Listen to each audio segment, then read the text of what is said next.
Et on avait vu encore une fois, on est dans le chapitre 8 de la confession de foi, chapitre qui parle du Rédempteur, du Réconciliateur, du Médiateur, surtout de la médiation. Puis c'est un chapitre qui va on parle beaucoup de la nature de Dieu, de Jésus-Christ plus précisément, les natures de Jésus-Christ. Si je vous demande quel était le piège que Arius enseignait sur l'engendrement, est-ce que vous vous en souvenez? Pour lui, c'était quoi l'engendrement du Fils? Que le Fils est engendré, pour lui, il avait résolu ça comment? Pas tout le monde en même temps. Ça fait pas 2 ans, alors. Donc, pour Arius, lui, il dit qu'il y a un seul Dieu, il y a un Dieu unique. Et pour Arius, tout ce que Dieu engendre est une création. Alors, les versets qui parlent de Jésus-Christ qui a été engendré par le Père, pour lui, Jésus-Christ n'était pas l'égal du Père puisqu'il avait été engendré. Donc, il y a un début, une création. Alors que dans les Écritures, on voit que c'est un engendrement éternel. Retenez encore une fois cette phrase. L'engendrement du Fils n'est pas un acte temporel, mais un état éternel.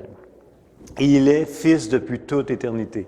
Il n'est pas devenu un Fils. Comme Dieu le Père n'est pas devenu un Père. Il est Père depuis toute éternité dans la Trinité. Ça va là-dessus. Donc, on avait vu ça dans les premières semaines. Ensuite de ça, on avait vu, c'était pas si simple que ça de constater que Jésus-Christ est vraiment humain. Fait qu'on avait vu beaucoup de versets où ce qui parle de son origine humaine, descendant d'une femme, descendant d'Abraham, Isaac, Jacob, la maison de David, tribu de Juda. Il est né d'une Vierge Marie, la Vierge Marie. On avait vu ça aussi. Oui, on avait commencé ça à la Genèse. Donc, on avait vu que dans sa généalogie, et finalement, quand il est né, il est vraiment né humain, enfant, nature humaine. On a vu aussi qu'il a versé du sang. Pour verser du sang, il faut que tu sois un homme, il faut que tu sois humain. On a vu qu'il était mort. On l'a décroché, il y a un cadavre, là. C'est un cadavre. C'est pas un semi-cadavre, c'est un vrai cadavre. On l'a décroché de la croix, on l'a enseveli. On a vu qu'il est ressuscité. Et puis, en une seule personne, sont inséparablement unies 2 natures distinctes et parfaites, sans mélange ni confusion, dans la personne de Jésus-Christ. Nature divine et nature humaine. Et on avait vu aussi qu'il y avait eu une autre fausse croyance dans l'histoire qui s'était développée, parce que c'était pas si évident. Et surtout si vous vivez dans une époque où la chair humaine est considérée comme étant pas bonne ou un fardeau, etc. Fait que Nestorius, pour lui, il avait résolu le problème, oui, il est humain, oui, il est divin, mais c'est 2 personnes distinctes, et non 2 natures distinctes. Pour lui, en Jésus-Christ, il résidait 2 personnes. Et que ça aussi, c'était pas bibliquement acceptable, et ça a été contesté dans les conciles. Et il y a eu la réaction inverse à tout ça, c'est que, OK, puisqu'il y a une seule personne en Jésus-Christ et 2 natures distinctes, les gens, souvent, ont mélangé les 2 natures. C'est-à-dire qu'il y a une seule personne, Jésus-Christ, mais il y a une nature mélangée, divine et humaine. Et ça non plus, c'est pas, on ne voit pas ça dans les Écritures. C'est pas une nature mélangée. Jésus-Christ n'est pas mi-homme, mi-Dieu. Il est homme et Dieu. Il a une nature divine et une nature humaine. Donc, ce n'est pas un mélange, une fusion des 2 qui fait un drôle de personnage. C'est 2 natures distinctes. Une personne, 2 natures distinctes. C'est bien important. On va continuer là-dessus aujourd'hui pour comprendre des passages. Puis la confession de foi, elle explique vraiment bien. Et on avait terminé sur une question à 100 $. Mais je ne vous ai pas dit que j'avais la réponse. La question était, est-ce que Jésus avait une nature humaine, par exemple, d'avant la chute, comme Adam avant la chute, ou comme Adam d'après la chute? J'ai une idée là-dessus. Mais ce que je veux retenir votre attention sur cette question, c'est que c'est sûr que c'est une ou l'autre. Cherchez pas ailleurs. Ne cherchez pas une nature humaine différente. Il a pris une chair humaine. Il s'est incarné. Comprenez-vous? On a tellement de la difficulté à accepter ou à comprendre ou à saisir qu'il est 100% humain comme nous autres, excepté le péché, qu'on a tendance à dire, mais non, il n'était pas un corps sortant, il devait être différent, ça devait être mieux. Non, non, non, non. Il avait un corps humain. Et il était mortel. Il est mort.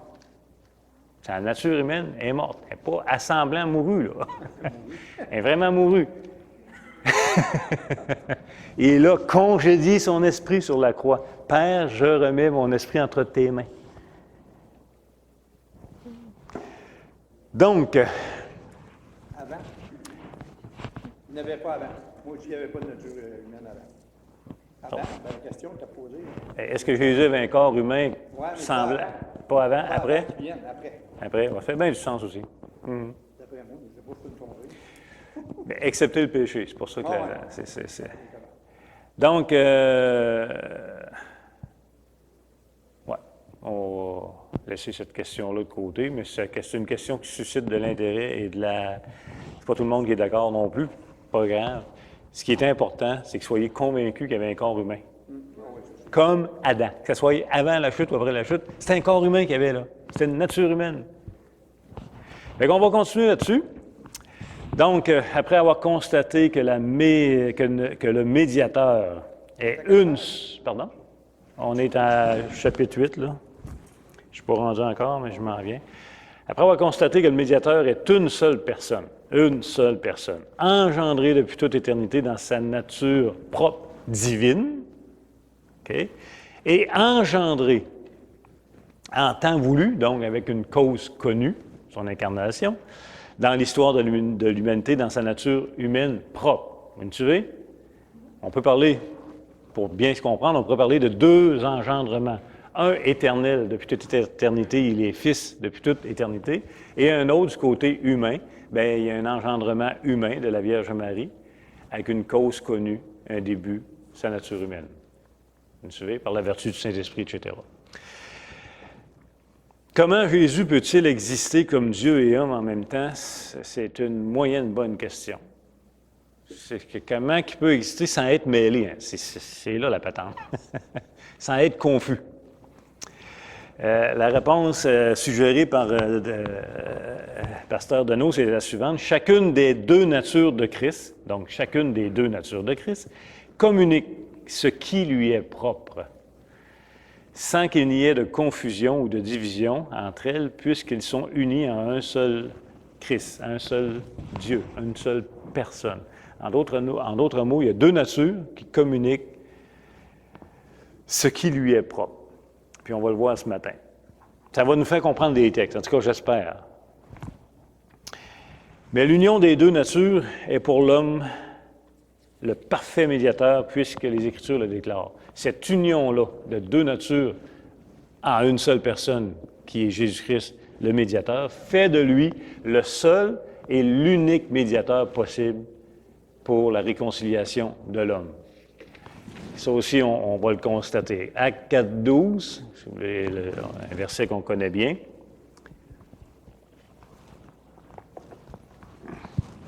Actes chapitre 4, le verset 12. « Il n'y a de salut en aucun autre. » Je sais qu'on est habitué de lire ce verset-là ou de l'entendre, mais pensez ici que c'est vraiment exclusif, là. Il n'y a de salut en aucun autre, car il n'y a sous le ciel aucun autre, encore l'exclusivité, non, qui ait été donné parmi les hommes, par lequel nous devions être sauvés. On met l'emphase sur la nature humaine en passant. Et 1 Timothée 2,5, car il y a un seul Dieu et aussi un seul médiateur entre Dieu et les hommes, Jésus-Christ, homme. On vient encore une fois mettre l'emphase sur sa nature humaine. Ce matin, on va lire les paragraphes 3 et 7 de la 1689. On est au chapitre 8, page 29. La semaine passée, on avait vu le paragraphe 2, où ce qui faisait vraiment la distinction entre les deux natures avec leurs propriétés propre à eux. Le chapitre 3, le paragraphe 3, pardon, page 29. Le Seigneur Jésus, en sa nature humaine ainsi unie à la divine, dans la personne du Fils, a été sanctifié et oint du Saint-Esprit au-delà de toute mesure, possédant en lui tous les trésors de la sagesse et de la connaissance. Il a plu au Père de faire habiter en lui toute plénitude, afin qu'étant saint, innocent, immaculé ou sans tache, et plein de grâce et de vérité, il puisse être parfaitement équipé pour accomplir sa charge de médiateur et de garant. Il ne s'est pas arrogé lui-même cette charge, mais il y a été appelé par son Père, qui a aussi mis tout pouvoir et jugement entre ses mains, et lui a donné l'ordre de le mener à bien. Et vous avez toutes les références. Hein? Moi, je me fie vraiment sur vous, que vous lisez les références. Et le paragraphe 7, qui est vraiment, vraiment un beau petit paragraphe. Christ, dans l'œuvre de médiation, a agi selon ces deux natures. Chacune d'elles agissait selon ce qui lui est propre. Puis regardez bien l'autre phrase. Cependant, en raison de l'unité de la personne, ce qui est propre à l'une des natures est, dans l'Écriture, parfois attribué à l'autre. Ça, c'est vraiment un petit paragraphe à méditer pour comprendre les versets bibliques. Puis si on a le temps, on va se rendre un matin. Si on n'a pas le temps, on continuera la semaine prochaine, parce que je ne veux pas aller trop vite non plus. Je veux qu'on prenne le temps d'assimiler. Donc, le paragraphe 7, c'est vraiment un beau paragraphe. Ils sont tous beaux, là, mais celui-là, là, il est vraiment aidant à comprendre des textes qui se contredisent. Donc, bien distinguer les deux natures de notre Seigneur Jésus-Christ sans jamais les séparer est la seule façon d'expliquer des passages bibliques qui se contredisent, puis on va en voir quelques-uns ce matin, juste pour se mettre dedans. Par exemple, si vous tournez dans Hébreux 2, 18. Hébreux 2, 18, puis il y a plusieurs autres passages aussi dans Hébreux, Hébreux 4, 15, mais on va lire Hébreux 2, 18. Là, on parle toujours de Jésus-Christ, OK? Gardez ça en mémoire. On parle de Jésus-Christ, qui est 100% Dieu, 100% homme, deux natures distinctes. Donc, Hébreux 2, 18 dit « Car nous n'avons pas un souverain sacrificateur qui ne puisse compatir à nos faiblesses. Au contraire, il a été tenté comme nous en toutes choses, sans commettre de péché. » Bon. Oui? Hébreux 2, 18, c'est pas ça qu'il est lu?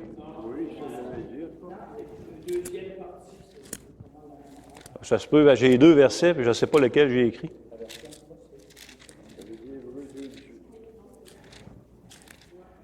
Ou 4, 15.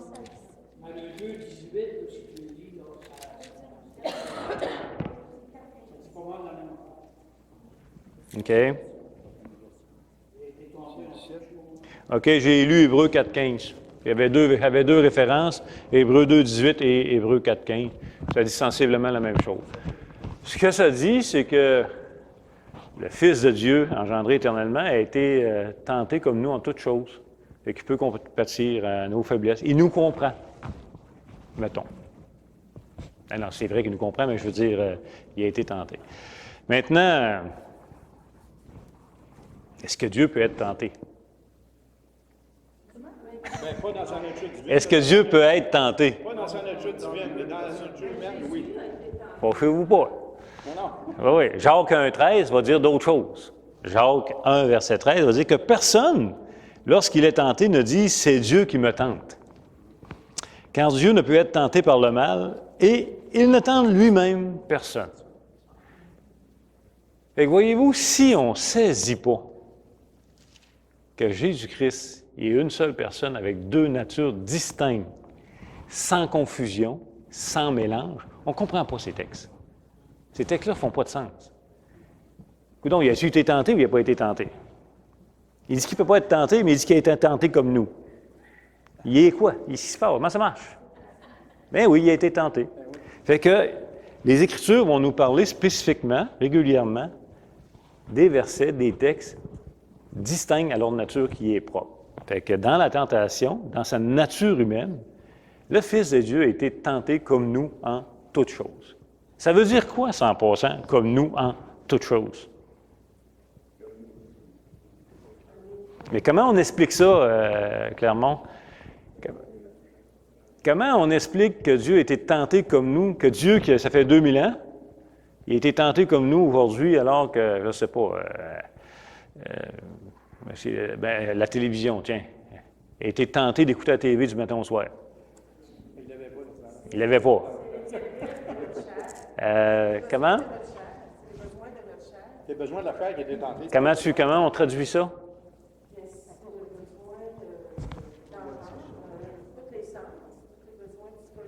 Oui, mais c'est spécifique dans les Écritures.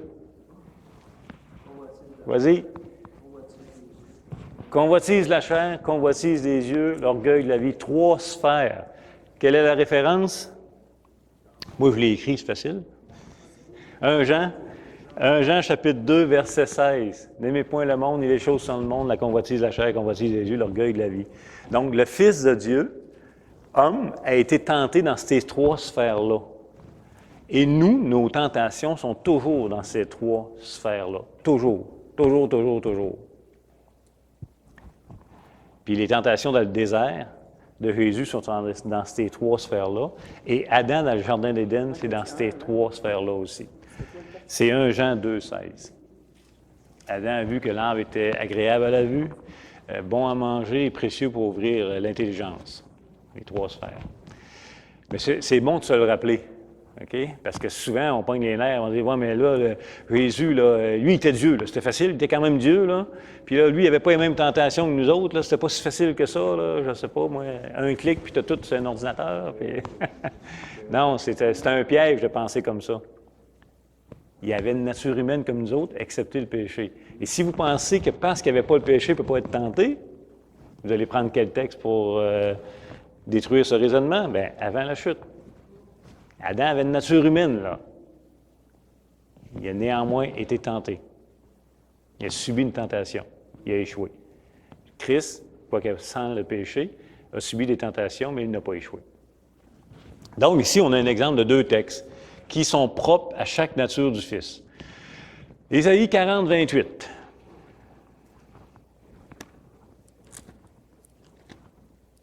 Il y a beaucoup de textes dans Ésaïe, vraiment.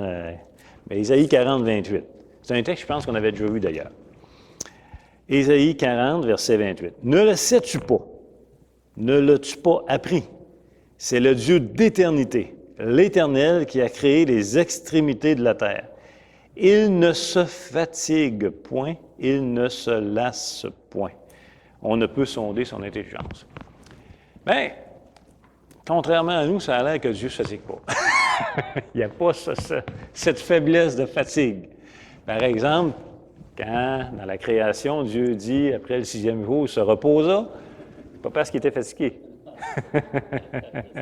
C'est un langage anthropomorphique. Il parle, comprenne. Mais Dieu ne se fatigue pas. Il n'y a pas cette faiblesse humaine. Oui. Mais quand la Samaritaine, il arrêtait en Samarie, il disait qu'il était fatigué, puis il avait soif. Et voilà. Fait que là, on a encore 2 extrêmes. Et aussi, le fatigue point, il y a ceux qui se confient en l'Éternel, tu sais, ils marchent, ils se fatiguent point,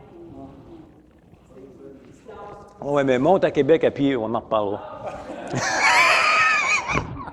Bien, ça donne plus de force. Oui, là, je comprends. D'un côté spirituel, Lynn. C'est ça. C'est ça. Ben encore là, c'est encore la distinction de 2 natures propres. Il y a une personne, mais il y a 2 natures propres à lui. La nature divine en Jésus-Christ, ça ne se fatigue pas. Dieu est Dieu. Mais puisqu'il a aussi une nature humaine qui lui est propre, bien, quand il est arrivé au puits avec la Samaritaine, il s'est assis parce qu'il était fatigué.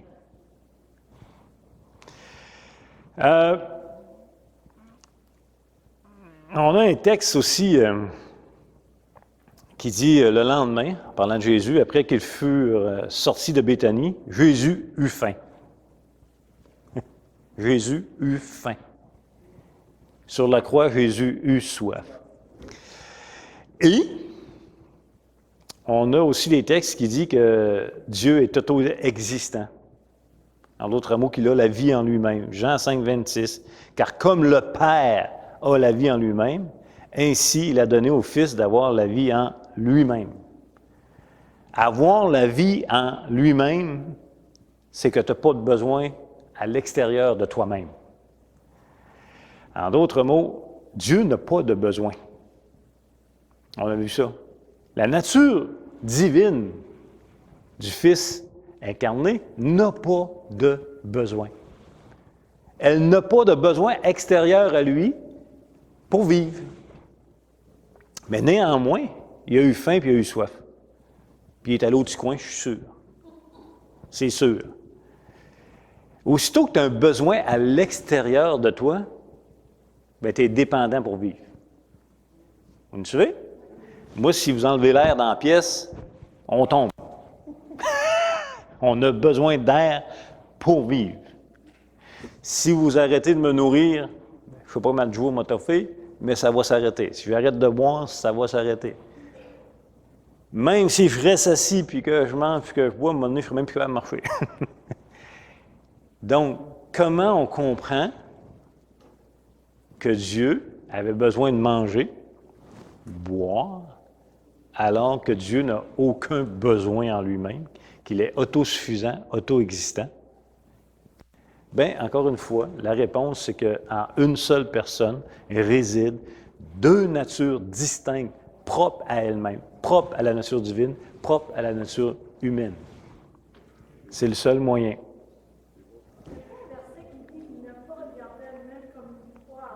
Philippiens, oui.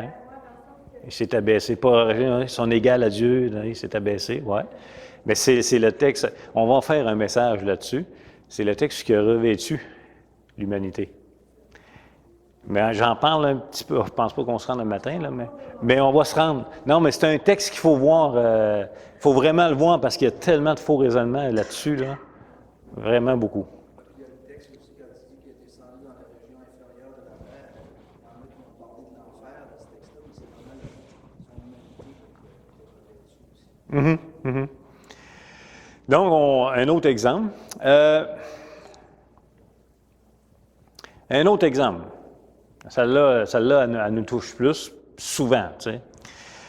Je vais vous lire Matthieu 24, 36. Matthieu 24, 36.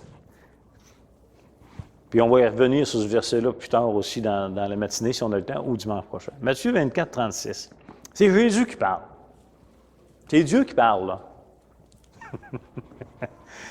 Il dit, pour ce qui est du jour et de l'heure, personne ne le sait, ni les anges des cieux, ni le Fils, mais le Père seul. Donc, on voit ici qu'il ignore des choses.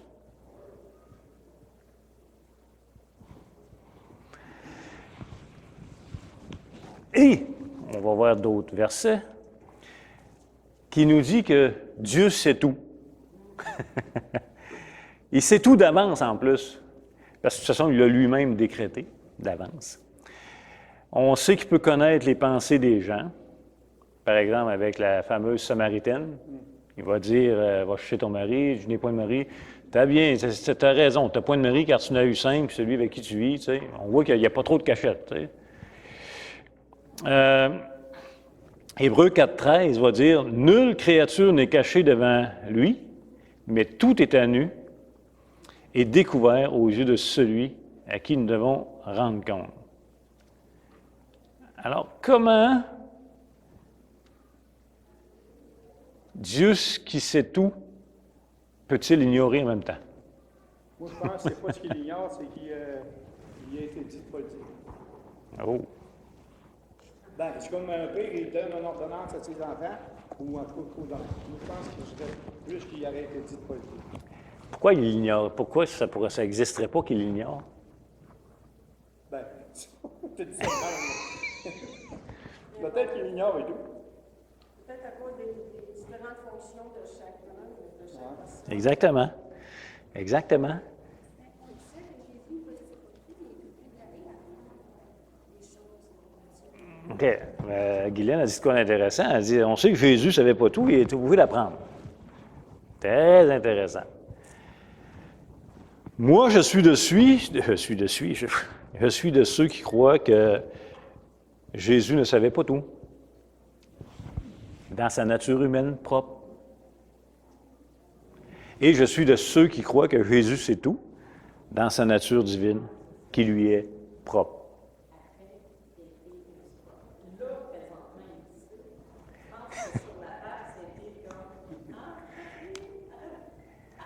Écoutez,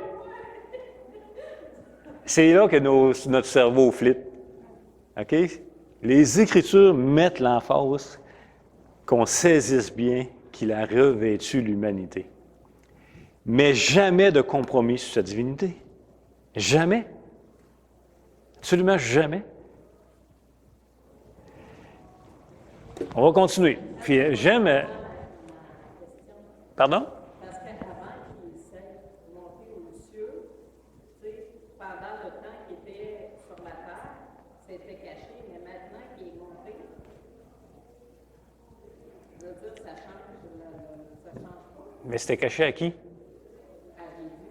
À Jésus. À Jésus quoi? À Jésus qui était fait homme. OK. OK. Bon, peut-être, oui. C'est. Je pense qu'ils sont hommes, puis je pense que... Tu sais, la vraie question, c'est pourquoi Jésus, dans sa divinité, ne le disait pas à Jésus dans son humanité. Tu comprends? Pourquoi? On ne le sait pas. Mais tout ce que le texte nous dit, c'est que Jésus, s'exprimant dans sa nature humaine, dit qu'il ne le sait pas. Et c'est correct. C'est pas anti-biblique que Jésus est Dieu. Jésus a dû apprendre, Guylaine le disait tantôt, hein. Écoutez, Jésus a appris à parler, là. Tout le monde en jasant, là. Il est venu au monde comme tous les bébés, là. Sûrement en pleurant un petit peu, puis dépendant de ses parents avec une nature déchue. Oui, on sait qu'il fréquentait beaucoup le temple. Il y a Isaïe 50, versets 4 et 5 qui semble nous dire que son père l'enseignait chaque matin. Mais il a appris, là. Il a appris à marcher. Il ne savait pas marcher, là. Quand il est arrivé au monde, ils ne l'ont pas mis à terre et il est parti, là. Il a appris à marcher. Dieu a appris à marcher. À faire des pas, puis sûrement à tomber sur le fond de culotte ou des fois sur le nez. Il a appris le métier de charpentier, là. Il a appris à lire, à écrire. Ah, mais ça n'a pas de bon sens. Dieu est Dieu. Il n'y a personne qui peut rien lui apprendre. C'est vrai. Mais il a revêtu l'humanité. Il a une nature distincte humaine qui n'est pas en confusion avec sa nature divine, ni en fusion. Mais elle est propre à chacune d'elles. Puis elle communique selon le propre de sa nature. Alors, quand on lit un texte que Jésus dit « je ne le sais pas », il y a un le Père qui sait, il est en train de communiquer quelque chose selon sa nature propre humaine.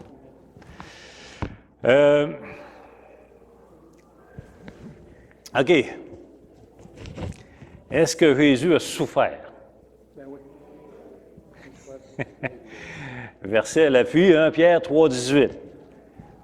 Christ aussi a souffert une fois pour les péchés, lui juste pour des injustes, afin de nous amener à Dieu, ayant été mis à mort quant à la chair, mais ayant été rendu vivant quant à l'esprit.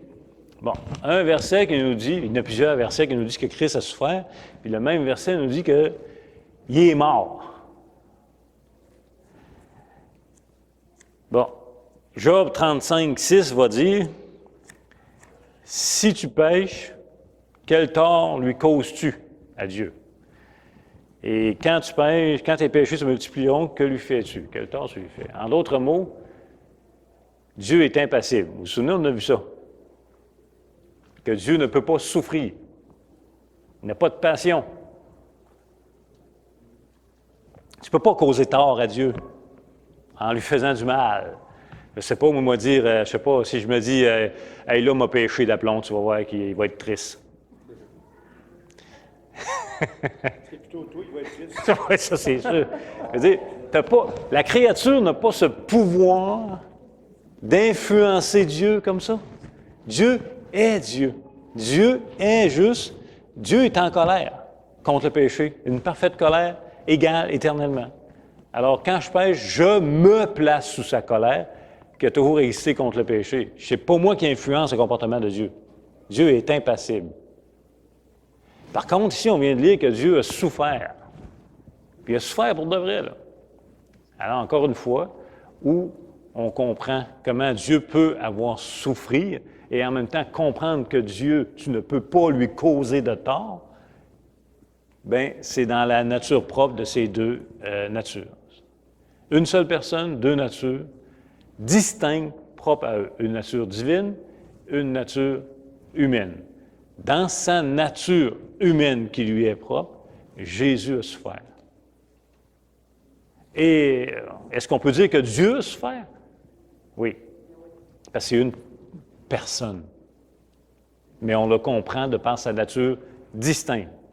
Et ça, c'est la fin du paragraphe 7 de la confession de foi qui l'explique bien. Bon, c'est sûr qu'on ne passera pas la leçon aujourd'hui, mais je pense que ça vaut la peine quand même. Il est passé un certain. Il y en avait un intéressant, là.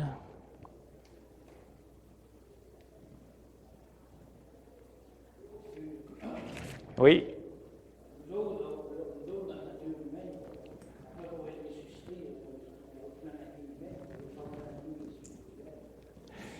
Quand on va être ressuscité.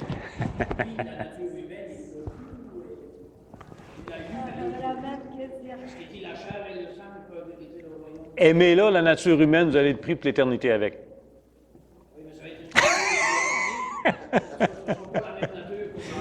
Quand Jésus est ressuscité, est-ce qu'il a abandonné la fameuse nature humaine? Non! Il est ressuscité avec... La différence, c'est celle-ci, c'est que lorsque nous allons ressusciter, nous allons entrer dans le but ultime de la créature, c'est d'avoir atteint l'incorruptibilité et l'immortalité. Mais dans notre nature humaine, Christ est ressuscité immortel. C'était le but d'Adam dans le Jardin d'Éden, du premier Adam. Fait que, pardon? C'était comme au début, Adam. Oui, c'est ça. Exactement comme Adam. Oui. Pardon? Il y a toujours une chair. Jésus-Christ va passer l'éternité avec nous dans une seule personne avec deux natures. Nature de Dieu, nature humaine. Puis on va rejoindre, pas rejoindre la nature humaine, mais notre nature humaine, en ressuscitant, va atteindre le but initial de Dieu lorsqu'il nous a créés. Ça dépend de la définition, du sens que tu vas donner de la chair et du sang.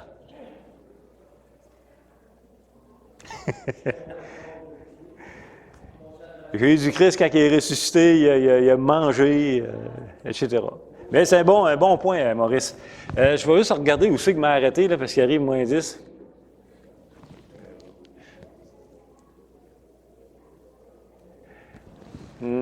Ça arrêté là. OK. On réalise que c'est pas si simple, hein? L'erreur la plus commune pour expliquer ces contrastes, parce que les gens ont été confrontés dans l'histoire aussi à ces contrastes-là de versets. Écoute, donc, y es-tu homme? Y a-tu une faiblesse? Y es-tu faible? Dieu est-tu faible? Dieu est-tu mort? Dieu peut-tu mourir? Etc.